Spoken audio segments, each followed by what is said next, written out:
feeding and digestion in other organisms, in which the first one is amoeba. Nutrition in amoeba. Nutrition in amoeba is unique since there are unicellular organisms that carry out holozoic nutrition. ये क्या है, single celled है, इसके अंदर भी holozoic nutrition होता है. वही same step, ingestion, digestion, absorption, assimilation and egestion. But what about, you know about that amoeba? Amoeba is a microscopic organism which consists of only a single cell. ये single celled होते हैं amoeba. Second, amoeba is mostly found in pond water. Pond water में सबसे ज़्यादा पाए जाते हैं. तो आप इसके स्ट्रक्चर भी देख सकते हैं, इसका कोई फिक्स स्ट्रक्चर नहीं होते हैं. And amoeba eats tiny plants and animal has food which float in water in which it lives. जहाँ पे रह रहे हैं वहाँ पे जो भी है प्लांट्स या एनिमल्स है उसको खाते हैं. And the mode of nutrition in amoeba, we know that holozoy, and the process of obtaining food by amoeba is called phagocytosis. जिस प्रोसेस से अमीबा फूड को इंटेक करते हैं उसको बोलते हैं phagocytosis. And the steps which involve the nutrition of amoeba are, अब ये डायग्राम देखो, डायग्राम के थ्रू आपको समझ में आ जाएगी. First one is egestion. Egestion में क्या होता है, amoeba ingest food by forming a temporary finger like projection. जो आपने देखा होगा एक फिंगर लाइक प्रोजेक्शन बना रहे हैं उसको बोलते हैं pseudopodia. And the food is engulfed with a little surrounding water to form a food vacuole.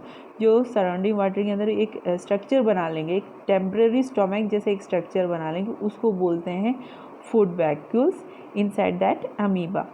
Second, जैसे ही फूड वैक्यूल्स बन गए यानी फूड को ट्रैप कर दिया. पहले तो एक फिंगर लाइक प्रोजेक्शन बनाए जिससे कि उस फूड को ट्रैप कर दिया और फूड वैक्यूल्स बना दिया. Then second, digestion.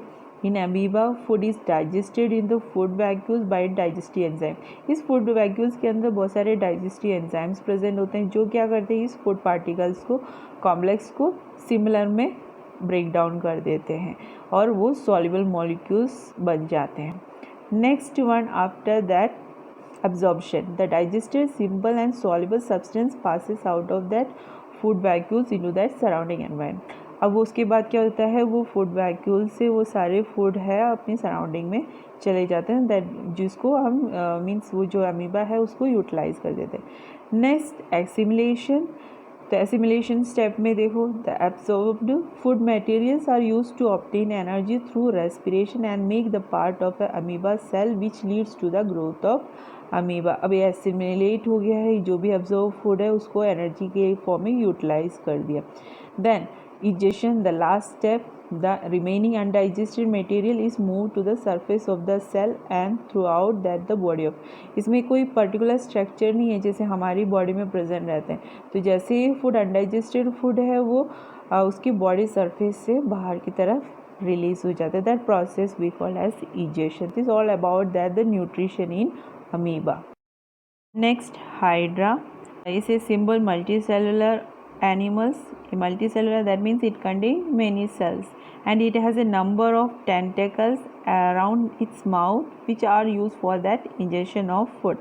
आपने देखा होगा ये स्ट्रक्चर में एक टेंटिकल्स जैसे लंबे लंबे से स्ट्रक्चर दिख रहे हैं, that we call as a tentacles. And these tentacles encircle small aquatic animals and kill them with their stinging cells. यानी कि वो जो है, जैसे इसमें आप देखोगे ये जो है जैसे कोई भी प्रे उसके पास में आ जाते हैं तो ये जो टेंटिकल्स है उसको फंसा लेते हैं और उसके बाद उसके अंदर एक स्पेशल सेल्स होते हैं टेंटिकल्स के अंदर जो क्या करते हैं, प्रे को किल कर देते हैं.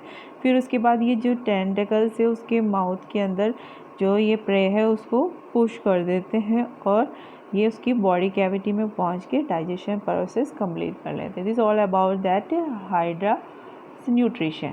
Next, mosquito. The mouth of a mosquito develops into a long proboscis or tube that sucks blood from the host. The mouth also produces saliva that prevents the blood of the host from clotting in the proboscis. यानी जो हमारे mosquitoes होते हैं उसके भी जो है एक ट्यूब लाइक स्ट्रक्चर है जिसके थ्रू क्या करते हैं, होस्ट की बॉडी से ब्लड को सक कर देते हैं. और इस जो प्रोबोसिस है उसके अंदर भी ये जो स्ट्रक्चर है उसके अंदर क्या होता है, ये सलाइवा प्रेजेंट रहते हैं। ये सलाइवा का मेन पर्पस है कि हमें पता है ब्लड क्या होता है, थोड़ी देर बाहर रखेंगे तो क्लोट हो जाएंगे, तो इस क्लोटिंग को प्रिवेंट कर देते हैं, जिससे क्या है ये ट्यूब लाइक स्ट्रक्चर से वो ब्लड क्या है उसकी बॉडी में पहुंच जाएंगे। House fly. The house fly taste the food with its leg. It secreted digestive juice from its stomach on the food. जो हाउस फ्लाई है वो अपने फूड का टेस्ट लेग के हेल्प से के थ्रू करते हैं। नेक्स्ट इसकी जो स्टमक के अंदर जो डाइजेस्टिव जूस है वो फूड पे सेक्रेट कर देते हैं, जिससे क्या होगा डाइजेशन होंगे। एंड द डाइजेशन के बाद ये जो डाइजेशन प्रोसेस है ये उसके बॉडी के बाहर होते हैं। That means after digestion of the food outside the body it absorb the food with its mouth like a sponge, यानी स्पॉन्ज की जैसे वो अपनी माउथ के थ्रू फूड को एब्जॉर्ब कर देते हैं। This all about that house fly.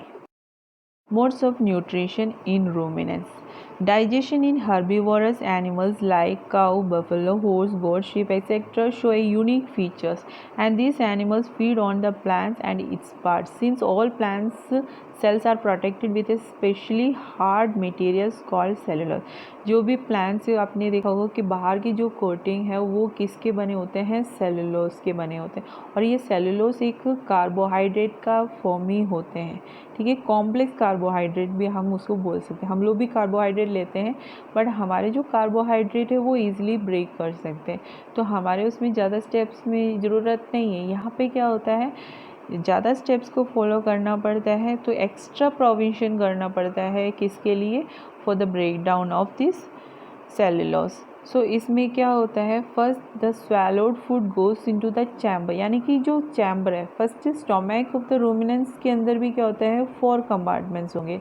उस 4 कंपार्टमेंट्स के नेम है rumen, reticulum, omasum and abomasum. तो फर्स्ट इसमें क्या होता है, the swallowed food goes into the chamber called rumen, पहले रोमेन में जाएंगे, then they bring back to that food later into that mouth and chew it again, वापस उसको चबाना स्टार्ट करते हैं। तो ये जो प्रोसेस है, ये एनिमल जो रूमिनेंट एनिमल से जो ये प्रोसेस करते हैं, एक बार खाने को खा लिया और वापस उसको निकाल के फिर चबाना स्टार्ट करते हैं, उसको बोलते हैं rumination.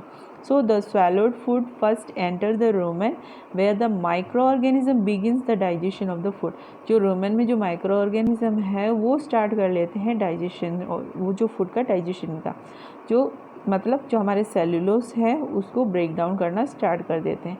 In the first 2 chambers the rumen and the reticulum the food is mixed with saliva and then separately into the layer of solid and liquid material. यहाँ पे क्या है, रूमेन के बाद जो हमारे रेटिकुलम है वहाँ पे सलाइवा प्रेजेंट होते हैं, उसके अंदर मिक्स हो जाते हैं और वो जो लेयर्स ऑफ सॉलिड और लिक्विड मटेरियल्स में सेपरेट हो जाते हैं।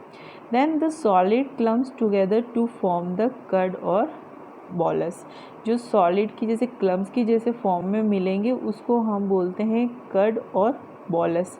And the curd is brought back from the rumen to the mouth. ये जो कर्ड है वापस रोमन से कहाँ पे आ जाएंगे, माउथ में, where it is chewed slowly by completely mixing it with saliva and is further broken down.